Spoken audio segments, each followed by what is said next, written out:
Le projet protégé, il est né à la suite de nos suivis que l'on fait sur nos rivières où on s'est aperçu qu'il y avait une érosion de la biodiversité. Et l'idée, c'était d'essayer d'agir sur la diminution de l'érosion de cette biodiversité. Le projet protégé, il s'intéresse aux forêts, aux ripisylves, donc les forêts qui entourent les rivières. Et l'idée, c'est de les protéger, de les restaurer de manière à pouvoir permettre aux espèces qui sont dans les rivières de retrouver un abri et également de permettre la diminution des intrants dans les rivières. Donc que les agriculteurs qui travaillent à proximité et qui utilisent des produits phytosanitaires remettent des forêts pour pouvoir limiter les intrants et l'action de ces pesticides sur les populations de nos rivières.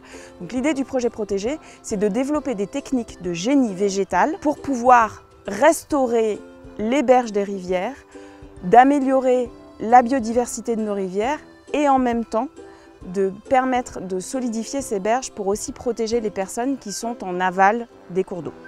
Le génie végétal, c'est le fait d'utiliser des plantes ou des morceaux de plantes, donc du matériel végétal vivant qu'on peut associer ou non avec du matériel inerte, comme des enrochements, et qui vise à contrôler l'érosion sur les pentes, sur les berges de rivières et sur les talus. On va replanter des espèces indigènes, donc ce sont des espèces qui originellement sont présentes en Guadeloupe, elles n'ont pas été introduites. On va donc utiliser ces espèces indigènes pour restaurer les formations végétales de la berge de rivière. Il va y avoir des espèces envahissantes qui vont venir s'installer spontanément, puisque là, sur le site du chantier, on est quand même entouré d'un certain nombre d'espèces exotiques envahissantes. Donc on a du Mimosa pigra, plein d'espèces exotiques envahissantes qui vont venir poser une pression sur toutes les techniques qu'on a pu mettre en place et qui vont nécessiter un suivi.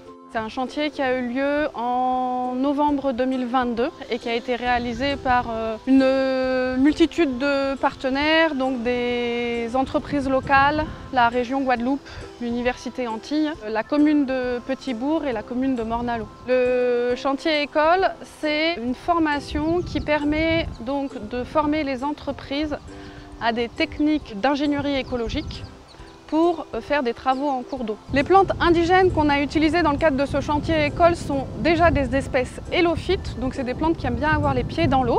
Donc ce sont le girofle-mare et l'hyménacné. Et après on est venu utiliser donc comme arbuste kérate et comme arbre on a planté donc des graines de pois doux.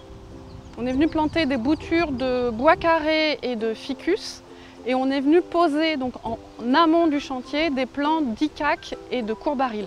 Et pour convaincre les politiques publiques de l'efficacité du chantier, on les invite à venir sur le chantier école pour constater la bonne stabilité de la berge de la rivière de la Lézarde.